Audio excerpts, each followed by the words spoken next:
Mummy, बोलो बाबू, पापा, दादा, चाचा, भैया, भाभी, सिखाते हैं ना। कौन सिखाता है? माता पिता। इसलिए पहले गुरु हैं, पहले आचार्य हैं माता पिता। उनसे बड़ा कोई गुरु, उनसे बड़ा कोई आचार्य नहीं है। आहुनेयो च पुत्तानंग पजानंग अनुकंपका। पुत्रों के द्वारा वो क्या करने योग्य है? आहुनेयो, बुलाने योग्य हैं। क्यों? क्योंकि इनके जैसा कोई पुत्रों के ऊपर दया करने वाला, अनुकंपा करने वाला कोई नहीं है। सबसे ज्यादा कोई देता है तो कौन देता है? माता पिता देते हैं। मेरी बात ध्यान से सुनना, माता पिता ज्यादा बैठे हैं और ज्यादा गोड़ पिराता हो, लड़कवा काहे बिगड़ल हो, सुना। लड़कवा के तो लियावे चातरल, कन्या कहली ने लियाया, तोहरे कहले से तो बात ना मानी। हमारे कहले से के जाने मान जा। हाँ, आपके कहने से मानता तो अब तक मान चुका होता, लेकिन नहीं मानेगा। मैंने इसलिए कहा कि खुद आए, बेटे बेटियों को लेकर के आए। कथा उनके लिए ज्यादा जरूरी है। आपकी तो गई, हाँ, बहुत गई थोड़ी रही, थोड़ी भी अब जाए, वो भी जाने वाली है ना। तो सबसे बड़ी दया करने वाले कौन है, देने वाले कौन है? माता पिता। वही देते हैं और कोई नहीं देता। अनुकंपा वही करते हैं, हाँ, आशीर्वाद देते हैं और कोई दूसरा नहीं देता। इसलिए माता पिता सबसे बड़े देने वाले हैं। उनकी सेवा करना, उस साधने न नापने न पादानंग धोवने न च। क्या करना? उनकी सेवा कैसे करना, पूजा कैसे करना? उस साधने न नापने न पादानंग धोवने न च। अच्छा, जो जो लोग कह रहे थे कि हम माता पिता की पूजा करते हैं, तो पूजा कैसे होती है? जैसे हम बुद्ध की पूजा कैसे करते हैं? बुद्ध की मूर्ति को नहलाते हैं, पोंछते हैं, धूप चढ़ाते हैं, अगरबत्ती चढ़ाते हैं, फिर बैठ के प्रणाम करते हैं। तो आप अपने माता पिता की पूजा कैसे करते हैं? उस साधने न नापने न पादानंग धोवने न च। पूजा करने का विधान भगवान बता रहे हैं। क्या करना? नहलाना। और क्या करना? मर्दन करना, मालिश करना। कितने लोग अपने माता पिता का गोड़ दबावे ने, हाथ पांव? हाँ, यहाँ का तो संख्या कम हो गई। हाँ, उस और अपने आप को बौद्ध कहते बैठे, और हो सकता है माता पिता ना हो तो बात अलग है ना, तब तो कोई प्रश्न ही नहीं। क्या आपने ऐसा किया था?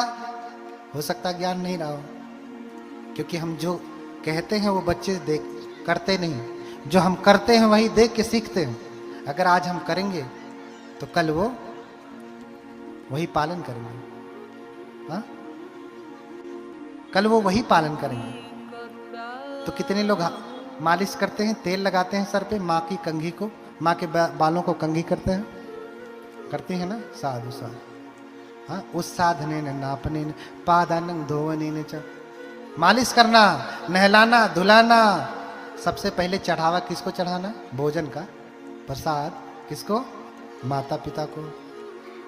ऐसा ही करना, लेकिन ऐसा हो नहीं रहा। माता पिता को सबसे बाद में दिया जाता है। सबसे पुरानी, अच्छा बताओ, सबसे घर में सबसे पुराने कमरे में कौन रहता है? टूटही मड़ैया में कौन रहता है? माता पिता। देखो, हाँ, ये दुख की बात है कि हंसी की?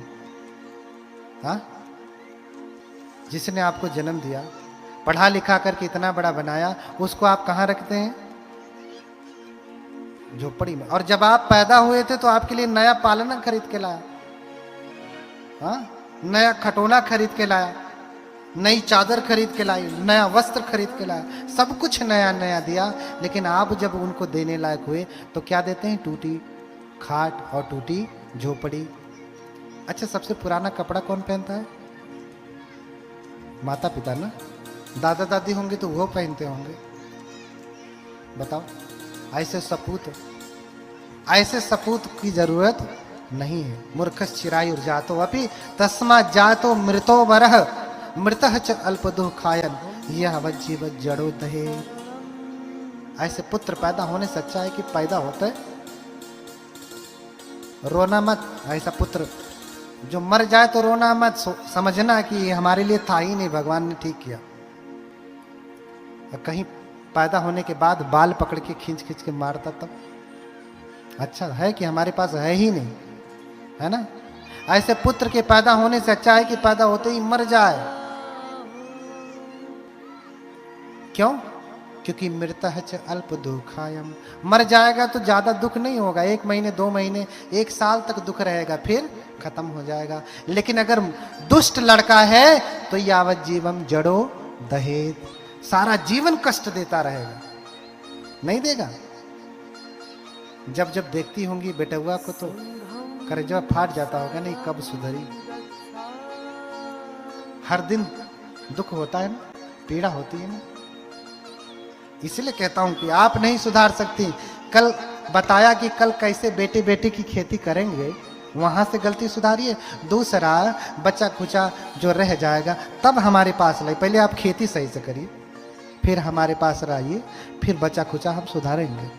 पहले ही बेनवा गड़बड़ कह देगा तो हम कैसे सुधार? हाँ? बोलिए भगवान बुद्ध की।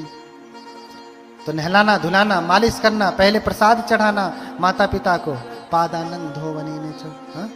बांधती नहीं कहे ऊपर राखें, गारी दे तो न मानस माखें। उनकी बात हमेशा ऊपर रहनी चाहिए। गाली पकड़ भी देवे तो भी बुरा नहीं मानना चाहिए। क्यों? क्योंकि इनका गाली भी अमृत हो जाता है। अरे तुम तो गाली उसका भी खा लेते हो जिससे अभी 4 दिन के लिए मिले हो, कहते हो फनवे से बतियाते हो। बार बार फोन आएगा, कहे अरे तू क्या मुझे बार बार फोन करता है, ये है वो है, कुत्ता कमीना न जाने क्या क्या बनाएगी। तो फिर कहेगा अरे तुम जब बोलती हो ना तो फूल झड़ता है, फूल बाहर आ जाती, घटा छा जाती, समा बंध जाता। अब मम्मी पापा बोल दें तो गोली लग जाती है। जिसने पाला पोसा इतना बड़ा किया, अरे जिसकी दी हुई मोबाइल से बतिया रहा है उसी की वाणी उसे कड़वी लगती है। ऐसा बेटा ना पैदा करिए। इस बेटे को सिखाइए कि ऐसा करना ठीक नहीं। बहुत बात है, बहुत कुछ कहना है, बहुत विलंब हो रहा है। माता पिता के ऊपर तो मुझे लगता है कि आप 3 दिन की कथा माता पिता के ऊपर भी पर्याप्त नहीं होगी। मुझे कहना होगा तो 3 दिन भी कम पड़ेगा। अगर मुझे माता पिता की महिमा बतानी हो तो 3 दिन कम पड़ेंगे, 3 दिन। और 3 दिन में हम बुद्ध चरित्र कैसे कहें जो अथाह सागर है। तो कम से कम अगले वर्ष के लिए आप बड़ी कथा लगा। तो आज मैं आपसे जाते जाते कुछ वचन लेकर के जाना चाहता हूं। पैसा नहीं मांग रहा हूं। धर्म सुना है तो दक्षिणा दो। क्या दक्षिणा? हाथ उठाएं कितने लोग हैं जो लाल साग खाना बंद कर देंगे। जल तो रही, पक्षी फल सब एक के साथ हाथ उठाएं, वचन दीजिए। माताएं, मांस मछली कितने लोग खाना बंद कर देंगे? समझ में आ रहा? हाथ उठाएं, हमको वचन दीजिए, वचन। देखिए, वचन देकर के अगर पालन नहीं किया तो जान लेना बड़ा नुकसान होगा। हम कोई ऐसे वैसे नहीं है, हम बड़े अच्छे भी, बहुत खतरनाक भी हैं। हाँ, और जितने भंते हमारे बैठे हैं ना कम उम्र के, ये सब खतरनाक है। अगर गलती करेंगे तो बहुत बड़ी सजा है। देखिए, हम छोटे हैं, उम्र में कम है, ऐसा समझ करके कभी व्यवहार मत करना। भगवान बुद्ध के समय की घटना है, लंबी कथा है, 60 में बताता हूं कि 4 चीजें कभी छोटी नहीं होती। कौन कौन सी 4 चीजें? चत्तारुखो महाराज दहरा तो न तब्बा। 4 चीजें कभी छोटी नहीं होती। कौन? अग्नि खो महाराज दहरा तो न तब्बा, उर्गो खो महाराज दहरा तो न तब्बा, खत्यो खो महाराज दहरा तो न तब्बा, भिक्षु खो महाराज दहरा तो न तब्बा। ये 4 चीजें कभी छोटी नहीं होती। कौन कौन? अग्नि छोटी है ऐसा समझ करके व्यवहार नहीं करना चाहिए। अच्छा, बड़ी सी आग लगती है घर में तो कोई आग का गोला फेंक जाता है कि छोटी सी चिंगारी से ही लगती है? हाँ? तो इसलिए आग छोटी है ऐसा समझ करके व्यवहार करेंगे अरे छोटी सी आग क्या कर लेगी? तो भैया खोलो गैस सिलेंडर, मारो माचिस, क्या कर लेगी पता चल जाएगा अभी। हाँ, तो आग छोटी है ऐसा समझ करके व्यवहार नहीं करना चाहिए, क्योंकि जितनी भी बड़ी आगे हैं उस छोटी से ही पैदा होती हैं। और उर्गो खो महाराजो धारा तो न उन्या तब्बा, सांप छोटा है ऐसा समझ करके व्यवहार नहीं करना चाहिए। अच्छा, बड़ा वाला अजगर ज्यादा विषधर होता है कि कौन सा वाला? छोटा वाला ना। तो छोटा है ये क्या कर लेगा ऐसा समझ करके व्यवहार नहीं करना। कुछ तो बहुत ही छोटे छोटे होते हैं, अंगूर भर, वो काट लें तो लोग कहते हैं कि लहर ही नहीं आती, है ना। खत्तियो खो महाराज दहरा तो नौनिया तब्बा, राजा छोटा है ऐसा समझ करके व्यवहार नहीं करना चाहिए।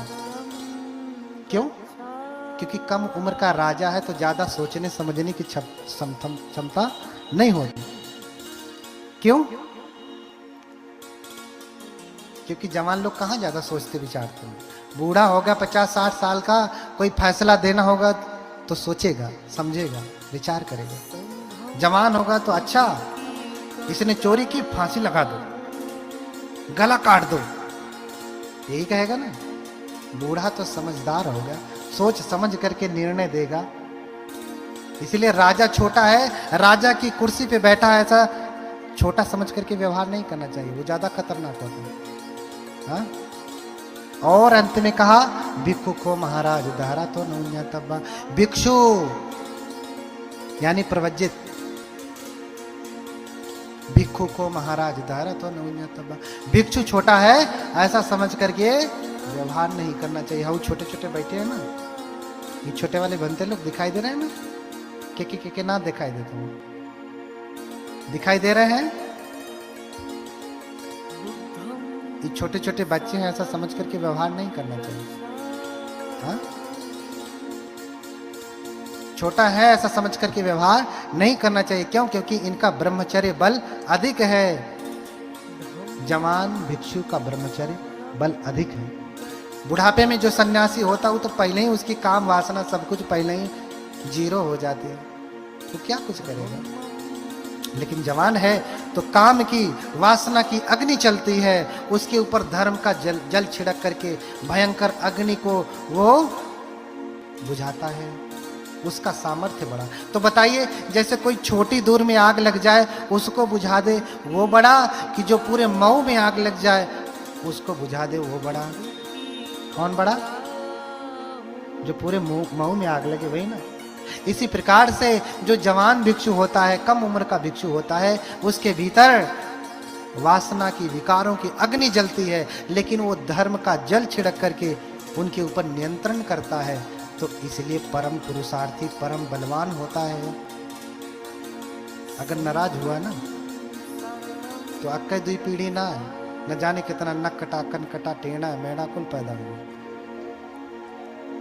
हमने कल बताया ना कि पाप कटवाने के लिए आते हो ना, सब्बंग अपराधं क्षमतु में बनते। जब तुम्हारा अपराध क्षमा करने की क्षमता रखते हैं तो आप अपराध लादने की कितनी क्षमता होगी समझिए। हाँ, अपराध काट सकते हैं। एक बार मुकदमा दर्ज हो गया तो फाइल खत्म होती है जल्दी ना, बहुत चलती है। FIR हो गया तो जीवन भर चलता रहता है। ठीक है, खत्म करना बहुत बड़ी बात होती है, लेकिन FIR करना ये तो बहुत ही आसान है। तो आपका अपराध काट सकते हैं तो अपराध लाद भी सकते हैं, क्योंकि बहुत लोग कटवाने आते हैं, यह हरियन से उधरियन कर देंगे। इनका काटे हैं ना अपराधं क्षमत में, इनका क्षमा किए, इतना अपराध हमारे पास आया, अच्छा तो जाओ मेरे पास मत रहो, इधर जाओ। हाँ, इनका पूरा कटाया हुआ इधर घुमा दे। इसलिए मैं कह रहा हूं कि मुझे वचन दीजिए कि आप बुद्ध को मानने वाले हैं तो आज के बाद से लाल साग नहीं खाएंगे। अब हाथ उठाइए, अब हिम्मत है तो हाथ उठाइए, जोर से उठाइए। मैं देख नहीं पा रहा हूं, अंधेरा भी है, अब थोड़ा बूढ़ा भी होने लगा हूं। बोलिए भगवान बुद्ध की। हाँ, तो कहे हैं तो पालन करना है। हाँ, कहे हैं तो पालन करना है, ये पहली बात। दूसरी बात, बुद्ध की पूजा करनी है। क्या करनी है? अपने घरों में बुद्ध को स्थापित करें। जब शांति के दूत भगवान आएंगे तो घर में शांति आएगी, पड़ोस में शांति आएगी, पूरे गांव में, मोहल्ले में, प्रदेश में, पूरे देश में, विश्व में शांति फैलेगी। तो पहले शुरुआत कहाँ से करनी पड़ेगी? अपने यहाँ से करनी पड़ेगी। ज्ञान का दीपक पहले कहाँ से जलाना पड़ेगा? अपने यहाँ से जलाना पड़ेगा। दूसरों को शांति तभी मिलेगी। इसलिए प्रण करें। कितने लोग हैं जो ये प्रण करते हैं कि अब से हम बुद्ध की पूजा करेंगे? बोलिए भगवान बुद्ध की। हाँ, जिसके घर में विहार ना हो, लोग करोड़ों करोड़ों की हवेली बनवा लेते हैं, लेकिन एक छोटा सा भगवान बुद्ध का विहार नहीं बना पाते, मंदिर नहीं बना पाते। उतने में पूरा पैसा कम पड़ने लगता है। हमसे मांग लेना अच्छा। हम जाएंगे कटोरा लेके मांग आएंगे सबसे, कहेंगे दो भैया, हाउ IAS अधिकारी हो करे पैसा का कमी पड़त है, हम मांग के दे देंगे, बनवा लेना। हाँ, तो एक छोटा सा विहार बनवाएं दाहिने तरफ अपने घर के, कि जो भी जाए उसको बुद्ध का दर्शन हो, शांति के अग्रदूत भगवान का दर्शन हो। क्योंकि बुद्धोति सद्दं दुर्लभो लोके, बुद्ध का दर्शन, बुद्ध का शब्द सुनना भी अपने आप में बड़ा दुर्लभ है। किच्छो बुद्धानं उत्पादो, उनका उत्पन्न होना तो और भी दुर्लभ है। इसलिए घर घर बुद्ध क्या हो? घर घर में बुद्ध हो, तभी शांति आएगी। ठीक है, बुद्ध की पूजा करेंगे। तीसरा क्या? हाँ, तीसरा माता पिता की सेवा करेंगे। ठीक है, माता पिता की सेवा करेंगे। किसकी? कैसे करना है? प्रणाम करके ही नहीं करना। घर से बाहर निकलिए तो घर के जीवित देवी देवताओं को प्रणाम करिए। अरे जब भंते के आने पे प्रणाम करते हो, जाने पे प्रणाम करते हो, सुबह उठते ही प्रणाम करते हो, अपनी मम्मी पापा को नहीं कर सकते? हाँ, भंते तो दूर के हैं। जिसने आपको जन्म दिया उसको प्रणाम करने में लज्जा आती है। हाँ, प्रणाम करिए। प्रणाम करने के बाद ये ना कि आज सुबह प्रणाम किया, दोपहर को गाली देने लगी, ऐसा भी नहीं। पूरा सम्मान, क्योंकि घर में देवी देवताओं का अगर अपमान होगा तो समझ लेना कि आपके घर में शांति का वास नहीं होगा। अक्सर लोगों के घर में कभी टेढ़ा मेढ़ा, हाँ, अंधा, ऐसा तैसा बच्चा पैदा होते हैं। लोग कहते हैं कि भैया गरीबी थी, न्यूट्रिशन नहीं मिला, इसलिए टेढ़ा मेढ़ा हो गया। लेकिन गहरे से समझेंगे आप तो वो उसी गर्भ में क्यों गया? टेढ़ा मेढ़ा पैदा होने के लिए। पुण्य करता तो किसी धनवान के घर में जाता नहीं। तो दोनों का पुण्य कम है। उसका भी पुण्य कम है, जन्म लेने वाले का भी पुण्य कम है। कभी कभी तो ज्यादातर तो धनवानों के घर में भी टेढ़ा मेढ़ा पैदा हो जाता है। क्यों? क्योंकि उसका भी पुण्य कम है। उसका भी पुण्य कम है। इसलिए पुण्य अधिक से अधिक करें, अधिक से अधिक करें। हम यहाँ देखते हैं कि हॉस्पिटल चले जाए तो दुनिया लगती कि पूरी दुनिया बीमार है, सारी दुनिया बीमार है। यही बगल में जहाँ मैं रह रहा हूँ, श्रीलंका में जाइए, किसी भी हॉस्पिटल में जाइए, आपको कोई बीमार नहीं दिखेगा। इतने 50 ठो बेड हैं तो मुश्किल से 10 ठो पेशेंट होंगे। यहाँ 100 बेड है तो 1000 लाइन में खड़े। हाँ, जबकि भारत में ही सारी दवाइयां बनती, यहाँ से जो है श्रीलंका भेजी जाती है। कोई बीमार हुआ तो यहीं से उपचार होता, यहीं पैदा हो रही तो भी यहीं सबसे अधिक रोगी हैं। कारण क्या है? बहुत लंबा कारण है, धर्म से जुड़ा हुआ है ना? धर्म से ही जुड़ा हुआ है। सुखार्था सर्वभूतानाम मता सर्वा प्रवृत्तयः सुखं च न विना धर्मा तस्मा धर्मा परो भवेत्। अष्टांग हृदय में, आयुर्वेद शास्त्र में, जिससे पूरा आयुर्वेद विज्ञान चल रहा है, अष्टांग हृदय में कहा गया। महर्षि वाग्भट कहते हैं